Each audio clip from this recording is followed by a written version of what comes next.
Vamos lá, gente. Olá, pessoal. Aqui é o professor Kleber Aires. Vamos ter início à nossa aulinha. Vamos falar um pouquinho hoje sobre esse importante componente orgânico dos seres vivos, que são os lipídios, né? Dando sequência à nossa aula, que fala um pouquinho sobre a organização química complexa dos seres vivos, onde a gente fala, né, quais são os principais componentes, né? A aula veio de água, sais minerais, falamos um pouquinho sobre carboidratos e hoje nós vamos falar um pouquinho sobre os lipídios, a sua constituição, né, onde nós encontramos, né, as suas importantes classificações, né, e suas funções, beleza? Deixa eu ver, vamos lá, nosso Einsteinzinho ali. Quando a gente fala de lipídios, né, associam logo, né, a palavra gordura. Mas lipídios são gorduras? Gorduras são lipídios? E aí, são ou não são? Bem, gorduras, né, os lipídios, quando nós avaliamos, né, o que é a definição, gordura entra na definição. As gorduras são, né, tipos de lipídios. E quando a gente fala de gordura, a gente vem muito à mente a questão do sobrepeso, o fato de estar gordo, ou alguns alimentos chamados gordurosos e etc. Aqui do lado aqui tem um, né, quem ainda não comeu ainda, um bacon fritando aí, quem gosta, quem é fã, sabe que é muito bom, mas pode não fazer tão bem para a gente, né? Depois eu vou falar um pouquinho por quê, mas vai muito além disso, né? Quando a gente fala sobre lipídios, a definição se estende um pouco mais. Então vamos lá. São substâncias, né, que podem se apresentar na forma oleosa ou gordurosa, né? Muito importantes, são insolúveis em água. Por que não se misturam em água? Porque os lipídios são apolares, né, enquanto a água é polar. Logo, a água sendo um solvente polar, ele só vai, né, se misturar com substâncias polares, né, com solutos polares. Aqui no caso, os lipídios eles só vão se dissolver, né, só vão se misturar, no caso, com solventes orgânicos não polares. Aqui deu exemplo de alguns éter, álcool e cloroforme, né, que são importantes solventes não polares orgânicos. Um outro aspecto importante é a constituição. Quais são os elementos mais comuns nos lipídios? Carbono, hidrogênio e oxigênio. Tem mais? Tem.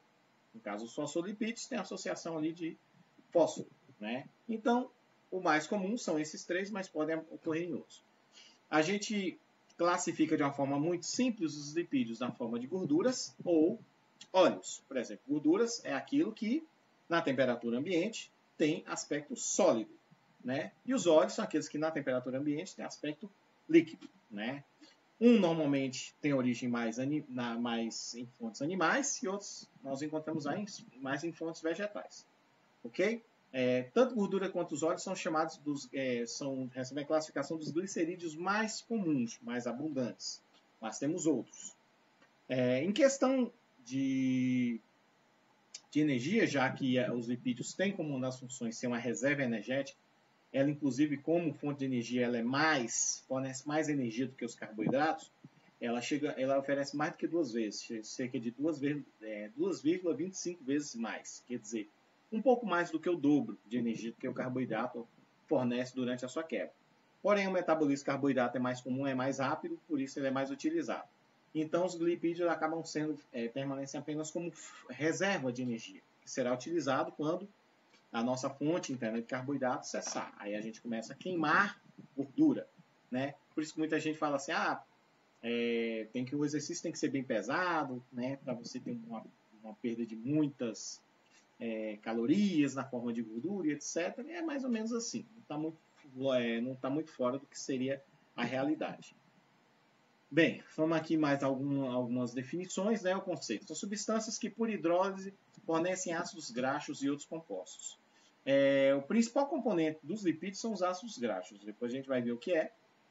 Mas podem sim ter outras substâncias. Então, por quebra, né, a chamada quebra a partir da água, a hidrólise, ela fornece principalmente ácidos graxos.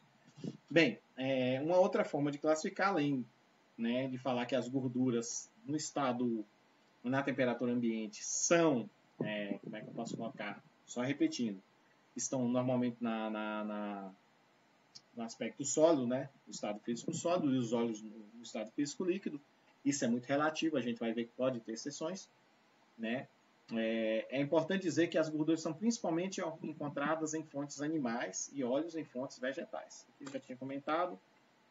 Alguns pontos importantes são representados pelas gorduras, óleos, ceras e hormônios sexuais. Hormônio sexual, professor? Sim. Por exemplo, a nossa testosterona é um tipo de lipídio, né? Depois a gente vai ver sobre isso. Né? Novamente, são insolúveis em água.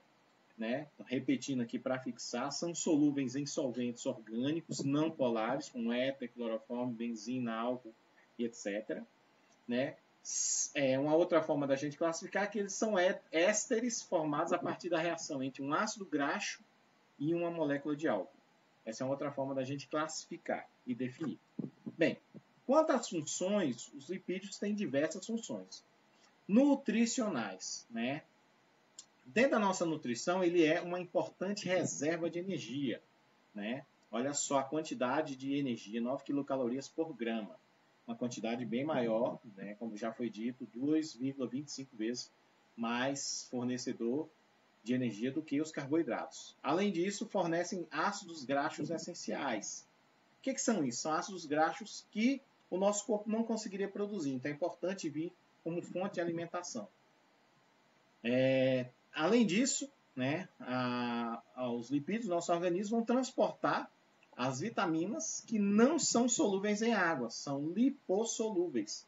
Né? Nós temos dois grupos de vitaminas, que são as hidrossolúveis, que vão, né, quando nós ingerimos essas vitaminas, elas são diluídas na água do nosso organismo, e tem as vitaminas que são diluídas na gordura, né, nos lipídios do nosso organismo, que são as lipossolúveis. Então, né, na parte nutricional, nós temos esses dois aspectos: fornecedores de ácidos graxos essenciais, fornecedor de energia, porque é uma importante reserva de energia no nosso corpo, e transporte dessas vitaminas.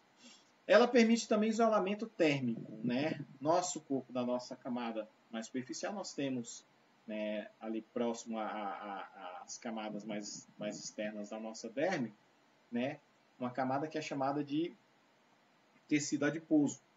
Ele é basicamente constituído por gordura.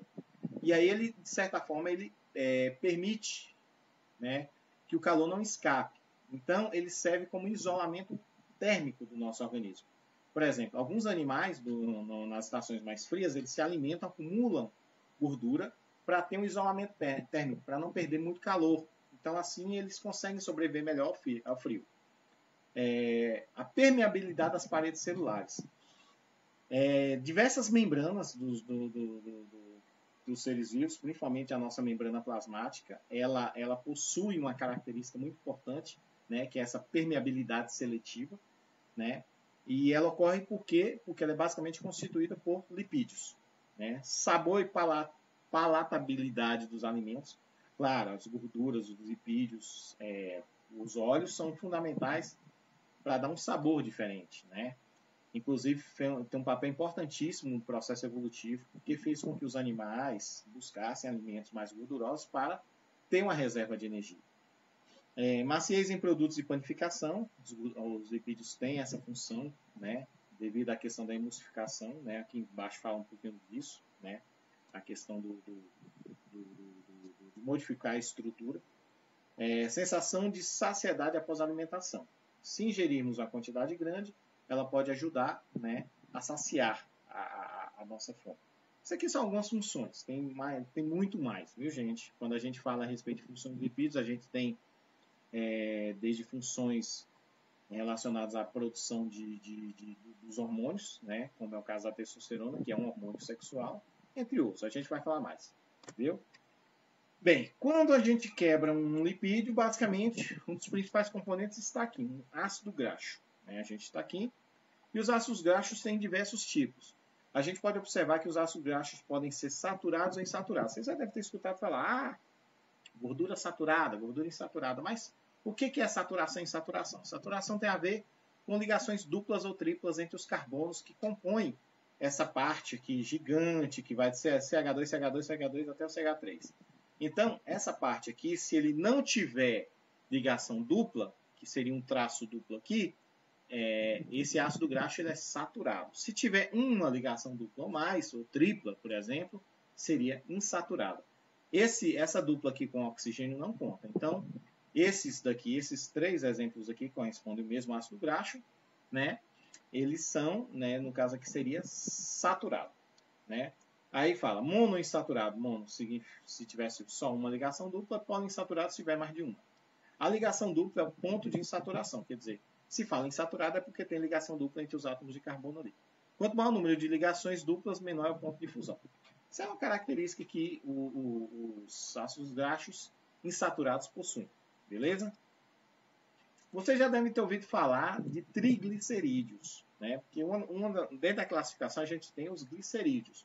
Mas vamos falar logo do principal, né? Tri vem de 3, né? Seriam como se fossem 3 glicerídeos, mais ou menos assim, né? O que é um glicerídeo? O glicerídeo é a união de um ácido graxo com um glicerol, que é um álcool. Então, a união de um álcool com ácido graxo, a gente tem um glicerídeo. Entre os glicerídeos, a gente tem os óleos, as gorduras, né, que a gente já falou lá em cima, né? Mas se a gente juntar 3 ácidos graxos iguais ou diferentes a um glicerol, a gente tem um triglicerídeo. Beleza? Aqui, os óleos encontrados principalmente em plantas como algodão, amendoim, arroz e soja, ou animais como óleo de peixe. As gorduras, principalmente animais, acumulantes em células adiposas, né? Porque o tecido adiposo, que é o tecido nosso que tem muita gordura, de certa forma, ele possui células especiais chamadas de adipócitos. O adipócito ele tem na região da membrana plasmática como se fosse uma bolsa, que é onde fica os lipídios. Então, essa célula ela chega a ficar várias vezes o tamanho dela, dependendo da quantidade de gordura que ela estiver acumulando, né? Servindo aqui as gorduras principalmente como reserva de energia, isolante térmico, né? É a maneira mais eficiente de reserva energética dos seres vivos. Então, o lipídio é a melhor reserva de energia. Beleza? A composição dos ácidos graxos varia de acordo com a função. Pode ser de membrana, sinalizadores, isolantes térmicos, etc. É muito importante lembrar que os ácidos graxos são formados pelos glicerídeos. Né? Desculpe. Os triglicerídeos são formados pelos glicerídeos. Triglicerídeo significa que é um glicerol unido a 3 ácidos graxos. Se for só ácido graxo mais glicerol, a gente tem um glicerídeo. Se for 3 ácidos graxos, um triglicerídeo. Viu? É importante. Aqui tem um exemplo. São formados a partir da reação de esterificação entre o ácido graxo e o álcool glicerol. Por exemplo, a glicerina é um glicerídeo comum. Né? Se tiver 3 ácidos graxos, é um triglicerídeo. Beleza? E a gente vai falar um pouquinho sobre as chamadas ceras. Né? A cera é um lipídio? É. Então, a gente, dentro desse exemplo, a gente chama de cerídeos. Quem seriam cerídeos? Cerídeos, né, é um tipo de lipídio muito importante, né, principalmente na questão estrutural, porque ele pode servir, olha aí, como hipermeabilizante das superfícies. De onde? De plantas, principalmente, né, de plantas como folhas, frutos, pétalas, etc. Para que serve essa hipermeabilização? Vai reduzir a quantidade de perda de água que as plantas podem apresentar. Por exemplo, se você pegar uma planta e ela tiver aquele aspecto meio emborrachado, uma folha, um caule, um fruto ou qualquer coisa, significa que tem uma grande quantidade de cerídeo ali. Mas só para plantas, não. Alguns animais têm, por exemplo, algumas aves aquáticas, elas têm, né, elas produzem um líquidozinho que elas passam nas suas penas para hipermeabilizar. Tem essa função. Né? Um bom exemplo é esse. Por exemplo, a gente pode encontrar, por exemplo, nas colmeias, né, as ceras que compõem, né, constituem as colmeias, né, que elas usam na estrutura, produzida pelas abelhas, é um tipo também de cerídeo. Beleza? Né, a gente chama no geral de ceras. Aí a gente vem para um ponto muito importante, que são os esteroides. É um tipo de lipídio muito importante, que entra num grupo de funções que eu não tinha citado antes. Por exemplo, o colesterol é o esteroide mais comum e mais abundante. Ele é produzido no nosso fígado. Né? Ele tem diversas funções e ele tem o lado positivo dele, que são as funções que ele vai realizar, mas tem o lado ruim, porque ele pode se acumular. Depende, a gente chama até de colesterol bom, colesterol ruim, daqui a pouco a gente vai falar. É encontrado principalmente na carne vermelha e na gema do ovo, né? Participa da formação das membranas celulares. Então, ele é fundamental. Nós temos que ter, o nosso fígado tem que produzir. E ele vai produzir principalmente a partir, né, do que a gente se alimenta. Também é o precursor dos hormônios sexuais masculinos e femininos. Eu tinha citado o exemplo da testosterona, mas também participa do estrógeno. Tanto a testosterona quanto o estrógeno são hormônios sexuais dos seres humanos, no caso masculino e feminino, que eles são fundamentais para a transformação dos organismos. Por exemplo, quando quando o homem ou a mulher chega na fase da adolescência, o que vai modificar seus corpos para a maturidade sexual são esses dois hormônios. Tanto a testosterona quanto o estrógeno vão modificar esses corpos. Então, esses dois hormônios, eles são formados a partir de esteroides. São também os precursores dos sais biliares e da vitamina B. Fundamental para a produção da vitamina B. Viu? Por que dos sais biliares? Tem um tipo de colesterol que ele entra nas nossas veias e ele consegue retirar o colesterol ruim, levar para o fígado, né, e depois ocorre a produção de sais biliares a partir desse colesterol ruim. Então, ele é fundamental, né, para isso. No sangue humano, o colesterol é transportado e associado às lipoproteínas. Ok? E aqui a gente vai falar um pouquinho sobre a diferença entre os dois colesteróis. Por exemplo, muita gente fala, tem colesterol bom, tem colesterol ruim, muita gente fala só que o colesterol no geral não é bom. Existem vários, não são só esses dois tipos, tem mais tipos, mas vamos falar desses dois que são muito importantes. A gente costuma chamar de LDL e HDL, que correspondem às siglas em inglês. Por exemplo, LDL, né, Low Density Lipoprotein, né, significa lipoproteína de baixa densidade. Esse é o chamado colesterol ruim. Na verdade, ele não é ruim. Entendeu? Vou explicar por quê. Ele vai fornecer colesterol aos tecidos. Ele é fundamental para a formação dos nossos tecidos. Entretanto, se ele estiver em grande quantidade, ele vai se depositar nos nossos vasos sanguíneos. E pode, inclusive, bloquear os vasos sanguíneos, né? Fazendo assim com que a gente tenha doenças do coração, né? Doenças circulatórias. Né? É fundamental que a gente tenha esse colesterol, é fundamental que nós tenhamos, mas em pequena quantidade, porque existe um limite para ele. Se ele ultrapassar esse limite, ele é extremamente perigoso para o nosso organismo. E aí é onde entra o HDL, né, que é o High Density Lipoprotein, seria lipoproteína de alta densidade. A diferença é só o L e o H. O L, low, é baixo, o H, high, é alto. Então, qual é a função do HDL? O HDL vai remover principalmente o LDL que ficou acumulado nos nossos vasos sanguíneos. Ele vai lá, ele vai retirar o excesso e vai levar para o fígado. E aí esse LDL vai ser degradado e ele vai ser, depois de degradado, ele forma os chamados sais biliares, que depois é eliminado, né, no processo metabólico. Ele é o chamado de colesterol bom. Então, só para diferenciar, LDL tem sua função, ele é importante, mas em grande quantidade ele é o colesterol ruim, e o HDL ele vai ajudar a limpar o LDL, então é o colesterol bom. Então é fundamental que você tenha o LDL num valor mais baixo e o HDL num valor mais alto. Tem uns valores de referência, né, quando a gente faz um exame e pede a quantidade de colesterol no exame de sangue, tem os valores de referência, é fundamental que o LDL esteja abaixo, igual àquele ou menor, e o HDL que esteja igual àquele ou maior. Isso pode variar de crianças para adultos, para idosos e etc. Beleza? Vamos lá. Então, todo mundo já deve ter escutado o termo. Esteroides anabolizantes, ou apenas esteróides anabolizantes, ou apenas anabolizantes. O que é um anabolizante? A palavra tem a ver com anabolismo. Então, tem a ver com biossíntese, construção de matéria viva. Né? O que são os esteroides anabolizantes? Primeiro, eles vão promover o crescimento da divisão celular, quer dizer, a biossíntese. Ele aumenta, né, a quantidade de células num determinado sentido. Principalmente no que a gente muito associa os anabolizantes com crescimento muscular. Né? São sintéticos desenvolvidos com finalidade médica para quem produz pouca testosterona.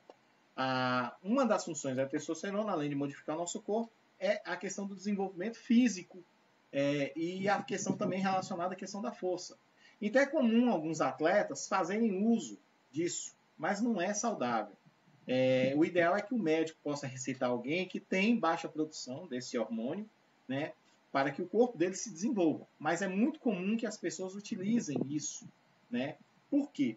Porque ele vai fazer com que o corpo do organismo, ou o corpo do indivíduo, vai se desenvolver de maneira assuntosa, né? Às vezes com pouca atividade física, o cara consegue ter um resultado muito maior do que poderia ter se estivesse fazendo mesma atividade física. Olha só, ele vai provocar hipertrofia, que é o aumento, né, aumento, né, muscular. Ele vai aumentar a musculatura do indivíduo, além de aumentar a força e a resistência. Porém, tudo tem suas consequências, né? Você está tomando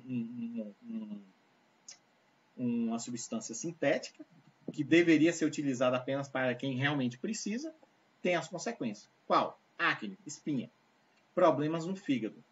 Exatamente. Aumento da pressão arterial, perigosíssimo, né? A hipertensão arterial é muito perigosa para os indivíduos. Né? Aumento do colesterol ruim, aumento do LDL, redução do HDL, que é o colesterol bom. Pode ocorrer aumento da quantidade de pelos, não só na face, como no corpo, além de problemas no ciclo menstrual, caso as mulheres tomem. Por exemplo, é comum algumas mulheres que fazem uso desse tipo de substância e crescer pelos também no rosto, né? Quer dizer, é algo que deveria ser utilizado realmente para quem precisa, mas infelizmente algumas pessoas usam, né, para ter um bom desempenho muscular, aumentar os músculos, sacrificar forte em pouco tempo. Mas traz muitas consequências, né? E aqui são só algumas, tem mais, viu?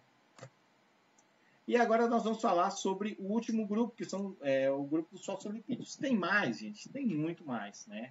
Dentre os lipídios, a gente tem uma classificação bem grande. Mas a gente vai falar dos fosfolipídios porque são importantíssimos. E mais tarde a gente vai falar também sobre ela, sobre a membrana plasmática. Então, antes de tudo, os fosfolipídios eles vão, né, constituir nossa membrana plasmática. Como? Formando a bicamada, né? A bicamada que forma a membrana plasmática. A membrana dos seres vivos, as nossas membranas biológicas. Né? Podem atuar também como agentes emulsificantes, quer dizer, dando forma a determinadas substâncias, e estão presentes na bile e fazem parte da monocamada externa das lipoproteínas. Aqui eu tenho um exemplo de como seria, né, um fosfolipídio. De maneira bem simples, ele possui duas regiões distintas. Ele possui uma região que é formada por uma cabeça polar. Por que ele possui uma cabeça polar e uma cauda não polar? É importante ele possuir duas regiões distintas, porque a membrana plasmática ela vai reagir, né, com tudo que se aproxima da célula. E ela vai permitir a entrada apenas do que é conveniente à célula. Por isso que a gente fala que os lipídios eles são responsáveis pela permeabilidade, né, das nossas camadas celulares, né? Ele não torna a célula impermeável, que não permite nada. Ele permite, sim, permeabilidade seletiva. Então, o que acontece? A cabeça sendo polar, ela se torna uma região que a gente fala que ela é reativa à água. Então, a gente costuma dizer que é uma região que a gente chama de hidrofílica. Enquanto a cauda, que é não polar, não gosta de reagir com a água, a gente diz que a cauda é hidrofóbica.